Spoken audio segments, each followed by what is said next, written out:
स्वराज्य वार्ता, आवाज जनसामान्याचा।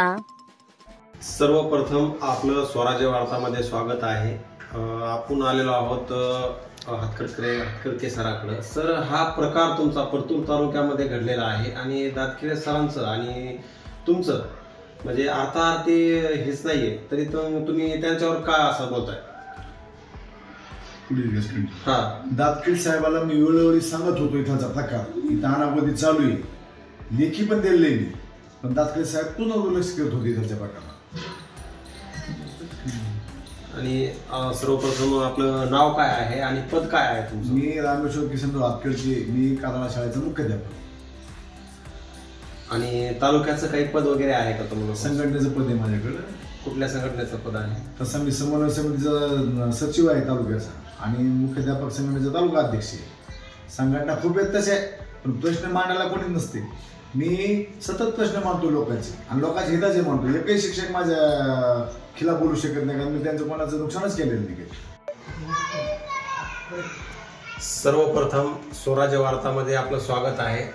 आपण आलेलो आहोत हातकर्के सर यांच्याशी संवाद साधणार आहोत की हा एवढा मोठा भ्रष्टाचार झालेला आहे, गट शिक्षण अधिकारी याच्यामध्ये निलंबित झालेले आहेत, तिथे शिक्षक झालेले आहेत, ह्याच्या संदर्भामध्ये आपण सविस्तर हातकर्के सरांना विचारणार आहोत। सर, कसं घडलंय आणि काय आहे हे प्रकरण? जे घडलंय अतिशय वाईट आहे, पण हे प्रकरण आजच नाही घडलं।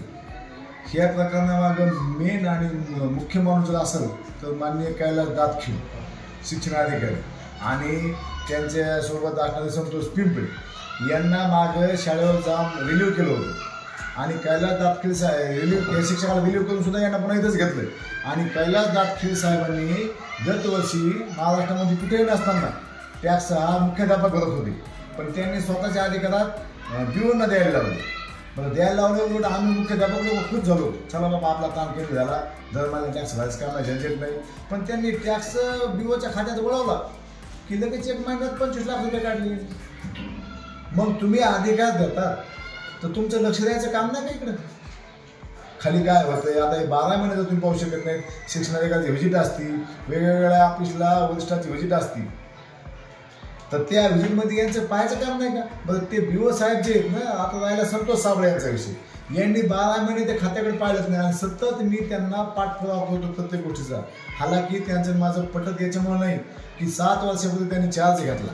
चार्ज घेतल्यापासून त्यांनी आणि त्यांचे मित्र राम सोळंकी ह्या दोघांनी शिक्षकाला इतकं लुटलंय की ते अगणित लुटलंय। असं खाजगीमध्ये लोक सांगतील की याकडे येतच नाही, पण त्यांनी हे लुटल्यामुळं हा राम सोळंकी शाळेत कधीच जात नाही। फुलवाडी शाळेत हा माणूस आहे, त्या फुलवाडी शाळेमध्ये तालुक्यातल्या किंवा केंद्रातल्या इतर शाळेचं प्रतिनियुक्ती होती, तिथे गावातली बाई पण लावलेली असं म्हणते। बाईचं मी समर्थन करीत नाही, पण शिक्षकाचा रेकॉर्ड आहे माझ्याकडे, तिथं दुसऱ्या शाळेतले शिक्षक टाकलेले। अहो काय करायचंय, ब्राह्मणवाडीचा शिक्षक काराळ्याचा शिक्षक फुलवाडीला, कारण ते ब्राह्मणवाडीचा तिथे जात नाही। मग यांनी सगळी व्यवस्था ह्या साबळे साहेबांनी राम सोळंकेच्या म्हणण्यानुसार वापरली। कुठंही हे दुपारात खाणं पिणं करीत बसायचे। मग मी यांना माझा अडचण व्हायचा, मी यांना सांगायचो साहेब माझा मित्र आहे, मी त्यांना घनसांगून आणलंय आणि साबळे साहेबासारखा निर्मळमानाचा माणूस नाही, तो माणूस पैसे सुद्धा मागायची हिंमत होत नाही, पण हे राम सोळंके डायरेक्ट शिक्षकाला पैसे मागत होते। आणि शाळा कधीच नाही, डेप्युटेशन शिक्षकाचं आणि मला तकलीफ। मग यांना मी अडचण व्हायला म्हणून यांनी मला 10/10/2023 चुकीच्या आरोपामध्ये निलंबित केलं। बरं, निलंबित केलं का आरोप काय ठेवले? क्रीडांगण घोटाळा कानाचा यांनी केला म्हणजे, तालुक्याचा बुटसॉक्सचा घोटाळा यांनी केला म्हणजे, लेखी माझ्याकडे सगळ्या गोष्टी लेखी बरं का, जे बोलायला तर पूर्ण बोलावलं मी। मग यांनी मला चुकीच्या याच्यात निलंबित केलं आणि मला जाफराबादला टाकलं। मग मी सर्व लोकांना भेटलो, शेवटी तत्कालीन शिव वर्षा मीना मॅडम यांच्या दालनात त्यांची भेट घेतली, त्यांना प्रकार समजून सांगितला, त्यांच्या लक्षात आला, त्या मॅडम खरोखर कर्तव्यदक्ष येतात, त्यांनी न्याय केला आणि यांना सगळ्याला सांगितलं बाबा तुम्ही असं चुकीचं का केलं। मग तेव्हापासून हे माझ्याकडे जास्तच यांनी पाहिलेत। आता मला प्रत्यक्ष इतक्या धमक्या येतात लोकांच्या आता की तुम्ही कामाला कसं काय ड्युटी करता, कुठून येता, कोण्या गाडीत येता, कसं येता, आणि याला पण 4 लोक साक्षीला आहेत माझ्या व्हिडिओच्या कॅबिनला मला 15-20 रुपये धमकी दिली. कोणाच्या धमक्या आहेत तुम्हाला? आता ते नाव नाही सांगू शकत ना मी आज. त्या माणसाचं नाव पण माहित नाही मला तसं, कारण नुकतीच ओळख झाली. पण ते समोर येईल तो माणूस. फोनवरती धमक्या आहेत? समाजासमोर नामांकित माणूस आहे त्या भागातला. मी समोर आलो त्या माणसाला बोलू शकतो. बरं, हा गट शिक्षण अधिकाऱ्याचा घोटाळा किती लाखाचा आहे, किती कोटी आहे?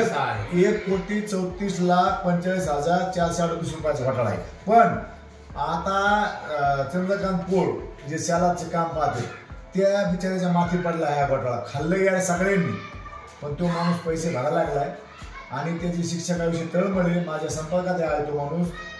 त्या माणसाचं म्हणणे मला सगळे पैसे भरायचे तर आणि मला कोणाचाही पैसा ठेवायचा नाही, माझं काय व्हायचं तर होते. पण त्याच्यानंतर आता मी इथं मुख्याध्यापक आहे.